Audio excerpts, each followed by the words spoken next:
Accord, désaccord avec Gérard Leclerc sur Radio Classique et Paris Première.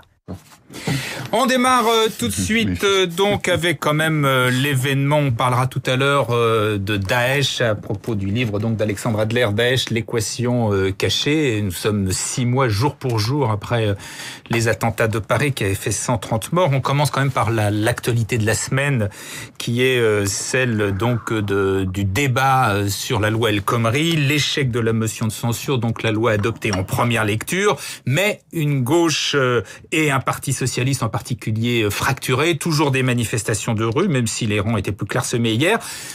Question globale, y a-t-il des gagnants et y a-t-il des perdants? Des perdants, c'est à peu près sûr, mais quand même votre avis. Alain Onfray.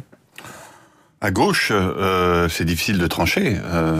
Il y a François Hollande est coincé un petit peu, ça a été dit tout à l'heure, entre Macron et Montebourg.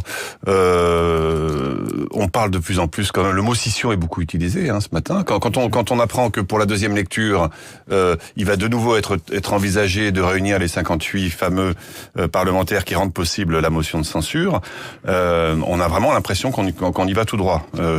On comprend mal d'ailleurs comment on peut encore aujourd'hui défendre l'idée que cette gauche ne serait pas irréconciliable, comme continuent de le dire certains frondeurs. Donc, moi, je tranche pas. Fracture, quoi. Pour vous, là, cette fois-ci, maintenant, je vois mal comment ils peuvent réparer ça, franchement. Alexandre Adler. Ça rappelle beaucoup 1958, où on pouvait exactement prendre les termes qu'Alain Onfray vient d'employer.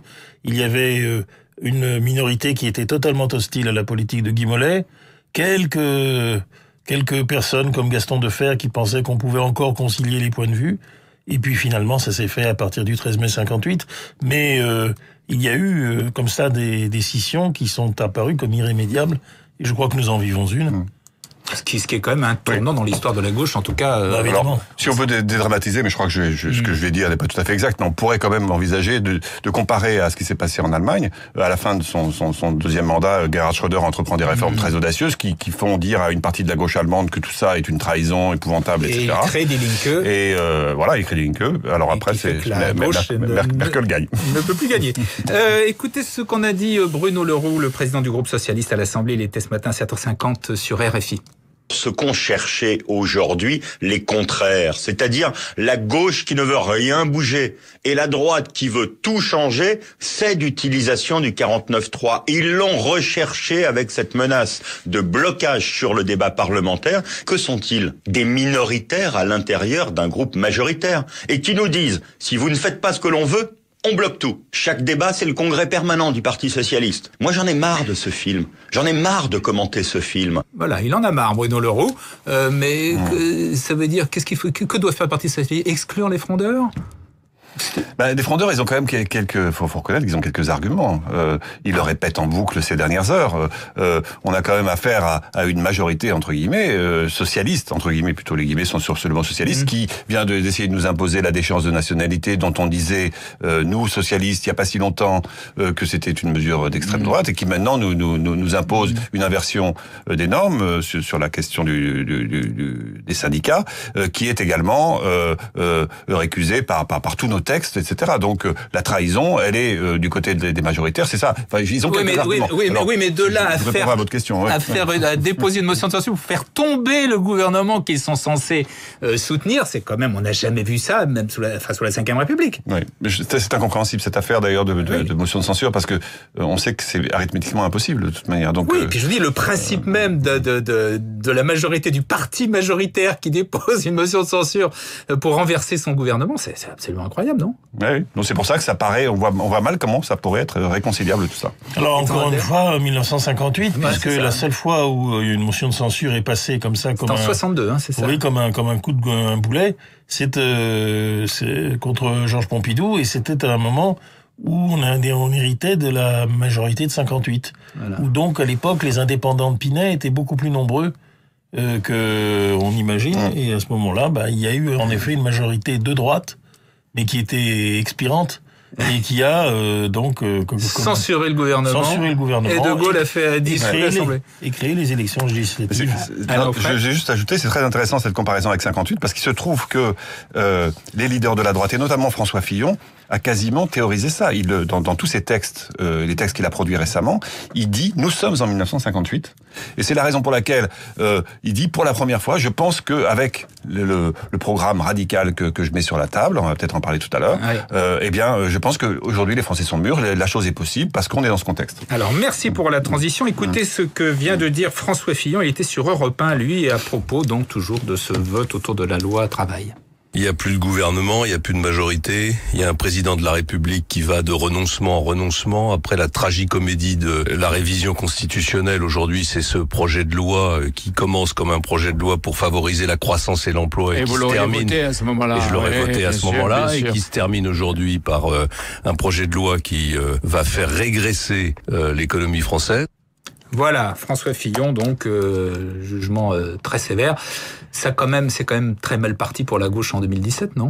Et pour François Hollande en particulier ? Oui, c'est très mal parti. Mais on est pourtant dans une situation paradoxale. On nous dit que 70% des Français sont contre cette loi El Khomri. Et tout indique, c'est ce que suggère votre question, qu'on aura dans un an un président de la République qui fait une loi El Khomri puissance 10. C'est quand même une situation très étrange et menaçante d'ailleurs. Et hier, les députés Front de Gauche et une partie des députés écologistes qui votent la motion de censure. Ouais.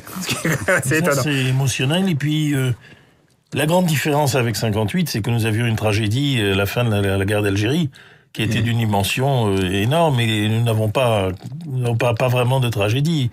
Par contre, nous sommes pris dans une spirale qui est mondiale.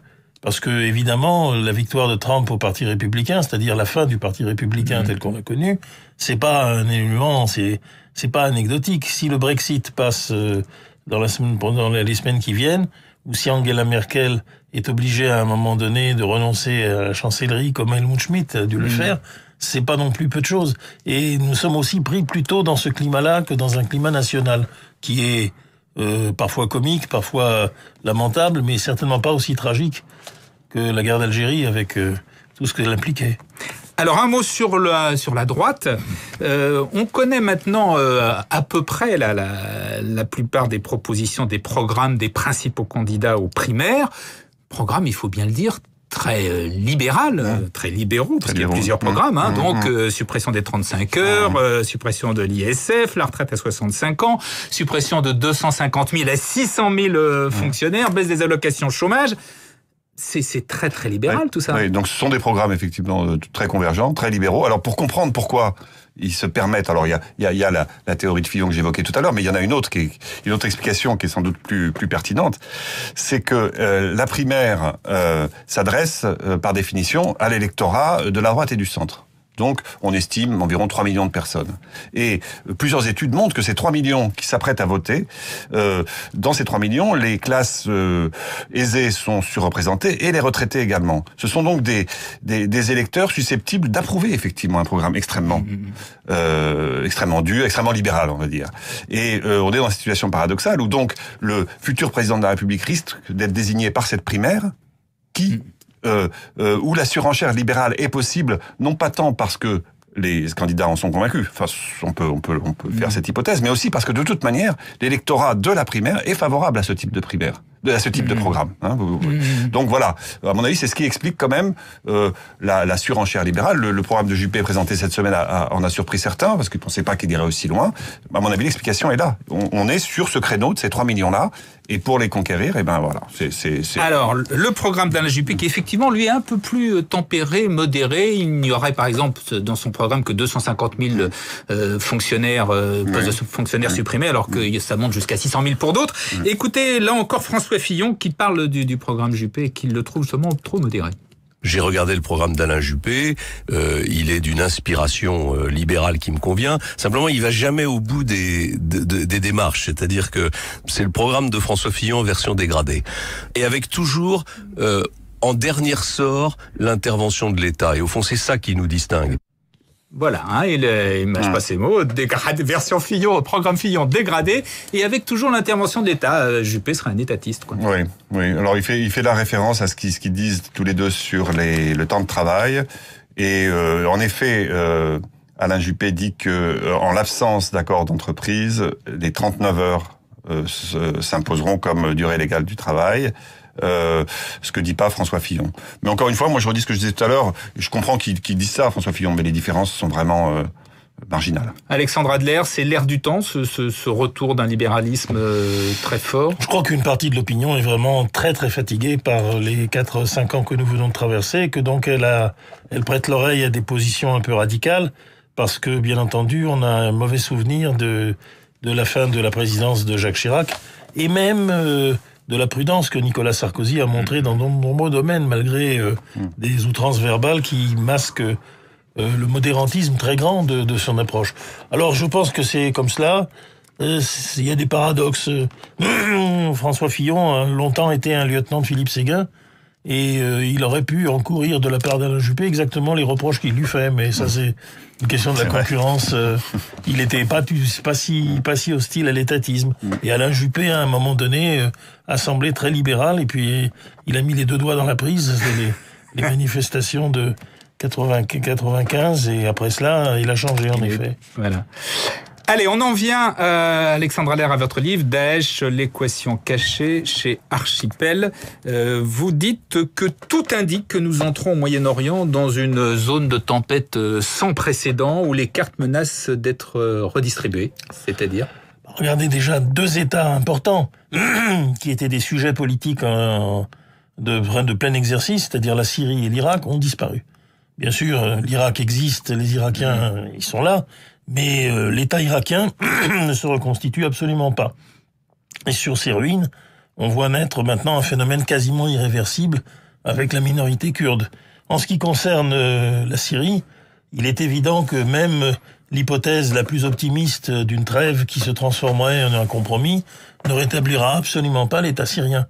Le paradoxe, c'est l'État libanais qui était si menacé, qui lui survivra à son grand voisin. Bon, c'est une situation quand même qui nous renvoie à une redistribution des cartes qui remonte à 1918. Alors, vous posez un certain nombre d'autres questions qui forment cette équation cachée du Proche-Orient, notamment sur l'Arabie Saoudite. Vous dites, quoi qu'elle proclame, fait-elle vraiment partie de la coalition occidentale ? C'est toujours la question qu'on peut se poser. On a l'impression que en Arabie Saoudite, on est toujours face à un phénomène qui évoque, vous savez, la physique quantique, où il y a deux solutions et ce n'est jamais complètement...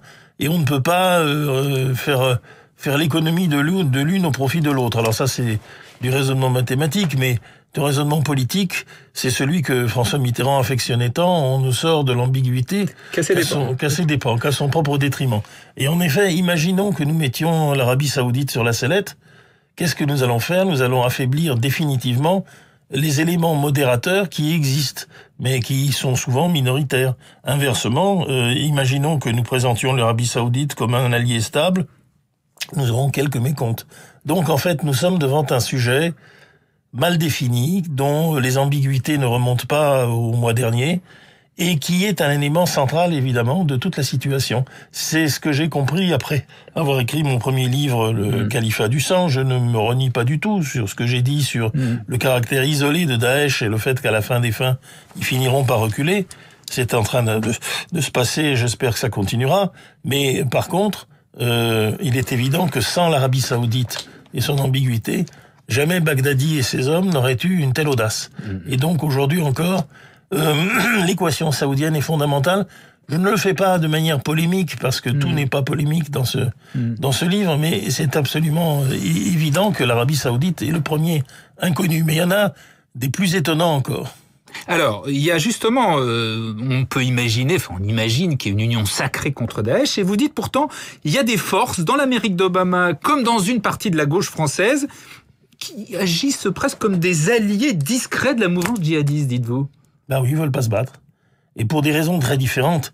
Les États-Unis, depuis le début, sont des alliés stratégiques de l'Arabie Saoudite, beaucoup plus que d'Israël, contrairement aux clichés généralement admis. Je ne dis pas non plus que Israël est sans influence aux États-Unis, mais le lobby saoudien Et les liens avec l'Arabie Saoudite sont très forts. Quand ils sont redoublés par une idéologie de gauche comme celle de Barack Obama, qui a une opinion très favorable des frères musulmans, et là encore ça remonte à loin, car les États-Unis ont joué la carte des frères musulmans contre Nasser par exemple, et ils ont toujours eu une attitude ambiguë à l'égard des différentes forces islamistes. Par exemple dans la guerre civile algérienne, clairement ils soutenaient le fils. Bon, mais ça ce sont des choses qui sont de longue durée et qui dans cette situation donnent lieu à une inertie. Cette inertie est multipliée par la crise politique que les États-Unis traversent, où en fait les Américains, de toute tendance maintenant, ne veulent plus intervenir où que ce soit.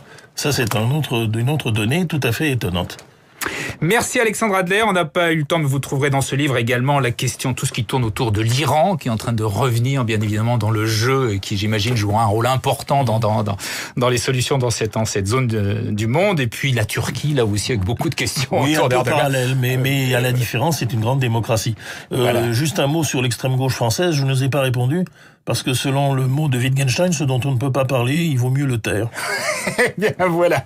Merci Alexandre Adler-Dèche, l'équation cachée chez Archipel. Merci Alain Auffray. Bonne journée à nos amis de Paris Première. À venir sur Radio Classique, la Bourse, le rappel des titres avant Ève Ruggieri et Christian Morin.